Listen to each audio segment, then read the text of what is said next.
Well, mga kapupong, pinayagan ng isang regional trial court sa Lapu-Lapu City si Sara Diskaya na makapagpiyansa sa halagang 1 milyong piso kaugnay ng isang kasong kriminal na may kinalaman sa umano'y anomalya sa flood control project sa Davao Occidental.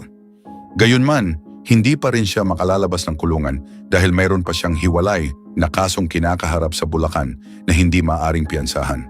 Ayon sa kautusan ng hukuman, sinuri ng korte ang mga ebidensyang iniharap ng prosekusyon at depensa sa isinagawang mga pagdinig. Matapos ang pagsusuri, sinabi ng hukom na hindi umabot sa kinakailangang antas ang bigat ng ebidensya upang tuluyang ipagkait kay Diskaya ang pansamantalang paglaya sa naturang kaso. Nilinaw ng korte na ang desisyon ay para lamang sa partikular na kasong may kaugnayan sa Davao Occidental at hindi nito binabago ang kalagayan ng iba pang mga kasong nakabinbin laban sa negosyante at flood control contractor. Sa mga oras na ito, nananatili pa rin si Diskaya sa kustudiya ng Lapu-Lapu City Jail dahil sa hiwalay na kasong malversation na nakabinbin sa Regional Trial Court sa Bulacan. Ang naturang kaso ay may kaugnayan din sa isang proyekto sa infrastruktura ng pamahalaan at hindi saklaw ng naaprubahang piyansa mula sa korte sa Cebu. Iginiit ng kampo ni Diskaya na hindi sapat ang mga ebidensyang iniharap ng prosekusyon upang patunayan na may matibay na batayan ang mga aligasyon laban sa kanilang kliyente. Ayon sa kanyang mga abogado, nararapat lamang na payagan siyang makapagpiyansa habang ipinagpapatuloy ang proseso ng paglilitis at paghahanda ng kanyang depensa. Sa kabilang panig, iginiit naman ng mga piskal na sapat ang mga dokumento at testimonya upang suportahan ang kanilang pagtutol sa kahilingan para sa piyansa. Iniharap ng prosekusyon ang kanilang mga ebidensya upang ipakita na may sapat na dahilan upang manatili sa kustudiya ang akusado. Matapos timbangin ang mga argumento ng magkabilang panig, nagpasya ang hukuman na aprubahan ang piyansa. Kasama sa kautusan ang paalala na kailangang tuparin ni Diskaya ang lahat ng kondisyon ng korte, kabilang ang regular na pagharap sa mga itinakdang pagdinig. Nakaugnay ang pangalan ni Diskaya sa ilang investigasyon tungkol sa mga flood control project ng pamahalaan. Sinuri ng mga autoridad ang mga record ng kontrata, dokumento at iba pang transaksyon na may kaugnayan sa mga proyektong isinagawa sa mga nakaraang taon. Patuloy na sinusundan ng mga ahensya ng gobyerno ang mga legal na proseso kaugnay ng mga reklamong inihain laban sa kanya. Sa kabila ng pagkakaroon ng pagkakataong makapagpiyansa sa isang kaso, nananatiling bukas ang iba pang usaping legal na kailangang resolbahin sa mga korte. Ang pinakahuling kautusan ay nagpapakita na magkahiwalay na sinusuri ng mga hukuman ang bawat kasong kinakaharap ng isang akusado. Ang pag-apruba sa piyansa sa isang kaso ay hindi nangangahulugan ng automatikong paglaya kung mayroon pang ibang legal na hadlang. Patuloy na inaabangan ng publiko ang mga susunod na pagdinig kaugnay ng mga kasong kinakaharap ni Diskaya. Inaasahang susuriin pa ng mga hukuman ang iba pang ebidensya at testimonya mula sa magkabilang panig bago magkaroon ng pinal na desisyon sa mga naturang usapin. Ang proseso ng paglilitis ay magpapatuloy alinsunod sa mga umiiral na batas at pamamaraan ng korte. Pero mga kapupong, sinabi ng mga autoridad na mahalagang maipagpatuloy ang investigasyon upang matukoy ang buong detalye ng mga aligasyon na may kaugnayan sa mga flood control project. Layunin ng mga hakbang na ito na matiyak ang pananagutan ng sinumang mapapatunayang lumabag sa batas at mapanatili ang tiwala ng publiko sa paggamit ng pondo ng pamahalaan. Well, mga kapopong, meron kasi akong nabasang isang post o comment na posible kayang tumulong rin si Chavit Singson sa pamilya ni Rene Baterbonia.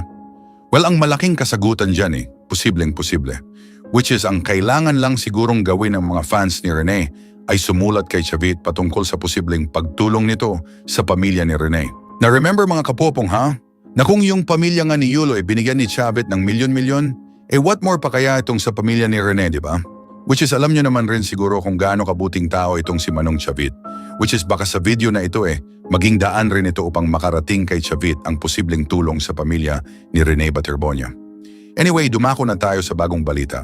Agad na naging sentro ng atensyon ang pamilya ni Rene Baterbonia matapos ipahayag ng National Housing Authority na bibigyan sila ng condominium unit bilang tulong sa pagbangon mula sa isang napakahirap na yugto ng kanilang buhay. Marami ang nagsabi na ang assistance na ito ay hindi man makapapalit sa pagkawala ng isang mahal sa buhay. Nagsisilbi naman itong malaking ginhawa para sa pamilya sa pagsisimula ng panibagong kabanata. Sa mga oras na inanunsyo ang naturang tulong, patuloy ding dumarating ang mga mensahe ng pakikiramay at suporta mula sa mga kaibigan, dating kakampi, coach, guro at mga taga-suporta ni Rene. Ayon sa kanyang ina, malaki ang naitulong ng bawat mensahe upang mabigyan sila ng lakas ng loob. Sinabi rin niya na patuloy niyang tinatanggap ang mga taong nais mag-iwan ng sulat at lagda bilang pag-alala sa kanyang anak. Para sa maraming nakakilala kay Rene, higit pa sa pagiging mahusay na basketball player ang kanyang iniwang alaala. Inilarawan siya bilang isang taong magalang, responsable at laging handang tumulong sa kanyang mga kasamahan.